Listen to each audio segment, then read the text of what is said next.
All right, here I'm doing the compressor on a Cadillac ATS 2013. I think it's a 2.0 with an LTG engine. It matters, I think. But I'm going to show a quick rundown how to do the compressor. Like here, there's like I said, it's an LTG. It's in front of the timing cover. And it's also on one of the lines of the AC compressors. The AC compressor I got was a 4 Seasons, and this is the part number. And there is a warning about the oil in there, basically saying that the oil they put in is compatible with 1234YF. So you have to drain it and then put it in PAG oil, or else you're gonna have to. If you want to use that oil, you gotta clean out the whole system, and I didn't want to do that. So basic rundown: you got 3 bolts, 1 stud, 2 connectors, and then the 1 bolt for the AC lines. The hard one is this bottom left bolt at the bottom of the compressor. I had to move the steering rack just to get a wrench long enough to crack it loose, and then I was able to use a smaller wrench to loosen it or get it the rest of the way out. I would tackle that bolt first. Then you can take off the one here on the right side, the 13mm nut with the 5mm stud, and then the top one, which is just a long 13mm bolt. But to get to any of the bolts first, what you want to first do is remove the AC lines and also move one of these turbo lines. You don't have to remove the whole thing, you just have to loosen the 2 bolts. All right, but first you want to take off this air intake. You have 1 clamp and then 1 plastic hose that goes to it. That's very easy, and the whole thing just pops off. And then just make sure when you put it all back together, you take off these little rubber nubs and put it back on the car. Then you want to take off this exhaust shield for the exhaust manifold. It's held in by 3 10mm bolts. And then once you're here, you have a lot of access to put your hand in there and get the 13mm bolt that holds in the AC lines. I couldn't take a great picture of it, but that's where it goes. This is with the hose already disconnected. But the 1 13mm bolt holds in the 2 lines together. It's a whole one piece. And this is the 13mm ratcheting wrench that I used. It's not too big. While you're also there, you want to take out the 2 bolts for this turbo line. It's at the bottom of the turbo. It's 2 13mm bolts, and I'm trying my best to show what they are. So there's this hose that goes at the bottom of it, and I'm showing that bolt loose right there. That's already loose. 1 there and 1 there too. Take those off, and then you can just let the hose hang, because it does get in the way of the big bolt. You can actually pull this whole AC line all the way to the top of the engine or to the front of the engine, but you also want to be careful, because one of these lines ends up kinking. Here you can see this kink on the left, but you could disconnect it from this right side hose right here with the 13mm bolt.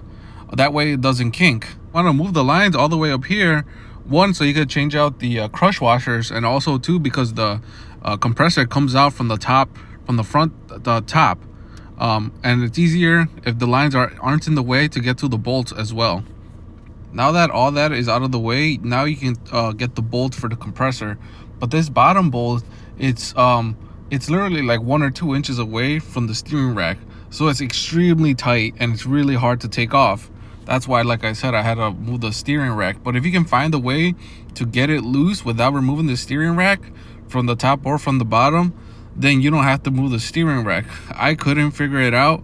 I had to move the steering rack. It is held in by 2 long 18mm bolts and nuts.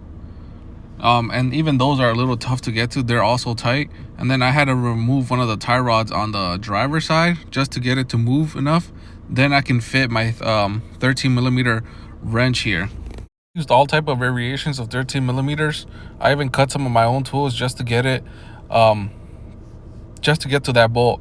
But what helped me most was, once the bolt was loose, I cut up a little 13mm wrench like this, and then I was able to from the top loosen it up really fast. You see, I'm trying to, like, this is me tightening it up, but there's space once it's loose to actually get it out way quicker with a little wrench. But if you can get it loose without moving the steering rack, then you could just leave the bolt there in the compressor, and the whole thing can just come out as one, because the bolt is actually not that long. It's pretty small. And you can get the bolt and stud from the rear. You can also get that connector that's right there, because I mean, it's easy, it's right there.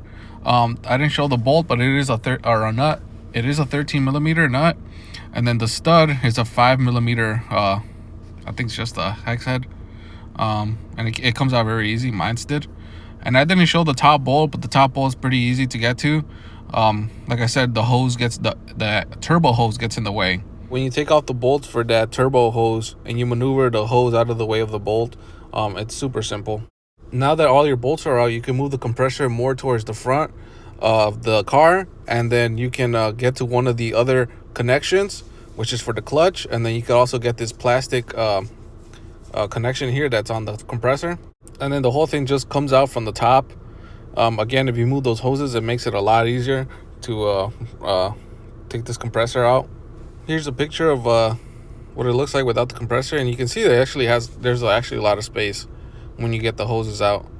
I mean, that's about it. Just remember to change the crush washers on your AC lines. And I didn't say this, but it's kind of self-explanatory, but you got to take off the serpentine belt. The tensioner is like a 1/2 inch ratchet. And I'll leave instructions here too that I got off the internet. Like I said, again, depending on the engine that you got, the instructions are a little different. Mine was the LTG. So leave instructions for the LCV and the LTG. The LFX, I'll just leave a picture, but that's totally different. I don't know if that's for a different engine, like the V6 or something. But as you can see here, it's like way different. So I'm not gonna leave instructions for that. Just the LCV and the LTG. I think they're both 2.0. So yeah, if you have any questions, just let me know and I'll try to help you out.